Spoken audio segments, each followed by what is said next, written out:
अस्सलाम वालेकुम गाइस, मैं हूं सैयद फसीह हसन। जैसा कि आप जानते हैं वाइड एकेडमी की जानिब से, तो आज की ये वीडियो बहुत ही इंपॉर्टेंट होने वाली है उन स्टूडेंट्स के लिए जो किर्गिस्तान में एडमिशन ले रहे हैं और उन स्टूडेंट्स के लिए भी जो किर्गिस्तान में ऑलरेडी पढ़ रहे हैं और उनकी यूनिवर्सिटी ब्लैक लिस्ट हो चुकी है।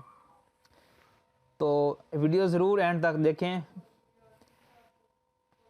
तो सबसे पहले आप उन स्टूडेंट पर बात करते हैं जो किर्गिस्तान में अब न्यू एडमिशन्स ले रहे हैं या किर्गिस्तान के अलावा और मुख्तलिफ countries, central Asian countries like Kazakhstan, Azerbaijan और यूक्रेन और चाइना वगैरह, इनमें से किसी में भी एडमिशन लेने लगे हैं। तो सबसे पहले जो मैं आपको बात करना चाहता हूँ कि पीएमसी ने एक लिस्ट जो अपनी वेबसाइट पे दी है, ग्रीन लिस्टेड यूनिवर्सिटीज़ की, ग्रे लिस्टेड यूनिवर्सिटीज़ की और ब्लैक लिस्टेड यूनिवर्सिटीज़ की। अब ब्लैक लिस्ट यूनिवर्सिटीज़ का मतलब क्या है? इसका मतलब ये है कि पीएमसी आपको अगर इस यूनिवर्सिटी से आप अगर डिग्री लेके आएंगे तो आपको वो एनएलई देने के लिए एलिजिबल नहीं करेंगे। आप एनएलई नहीं दे सकते अगर आप किसी भी ब्लैक लिस्टेड यूनिवर्सिटी से आते हैं।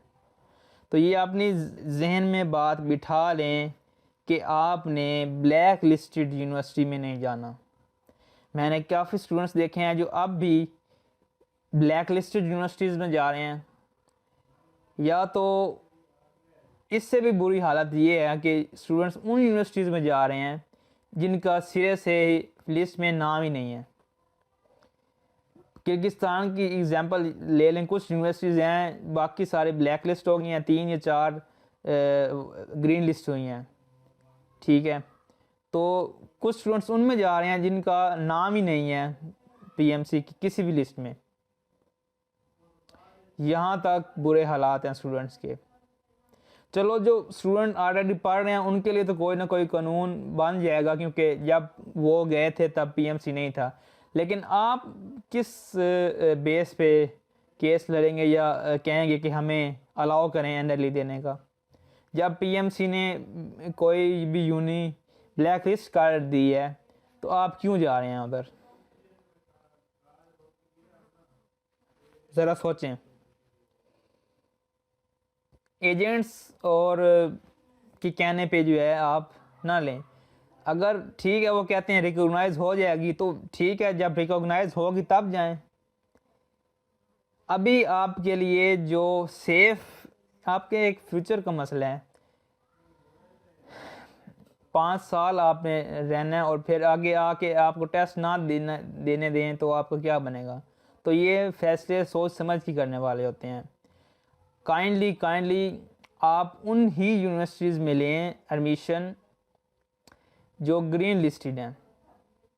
अच्छा, अब कुछ यूक्रेन और दूसरे ममालिक जो हैं उनकी अभी यूनिवर्सिटीज़ लिस्टेड नहीं हुई, तो इस पर मैं आपको ये एडवाइस करूँगा कि जब तक पीएमसी कोई लिस्ट बाकायदा उन यूनिवर्सिटीज़ की जारी नहीं कर देता, यूक्रेन, कज़ाकिस्तान, चाइना वगैरह, जब तक वो इन कंट्रीज़ की भी लिस्ट नहीं अपनी वेबसाइट पे दे देता, तब तक आप उन यूनिवर्सिटीज़ में भी एडमिशन ना लें।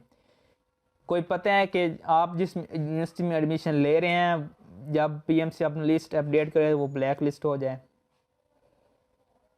तो आपको ये सब कुछ देख के जो है एडमिशन लेना है। आपको चाहिए कि ग्रीन लिस्ट यूनिवर्सिटी में ही जाएं, और अगर आप कहीं उस मुल्क में जा रहे हैं अभी तक उसकी लिस्ट नहीं हुई तो थोड़ा इंतज़ार कर लें। 6 माह का इंतज़ार किया हुआ आपके हिस्से में बेहतर है, बजाय इसके कि 5 साल के बाद आप डिग्री लेकर आएँ और आपकी डिग्री एक्सेप्ट ही ना हो।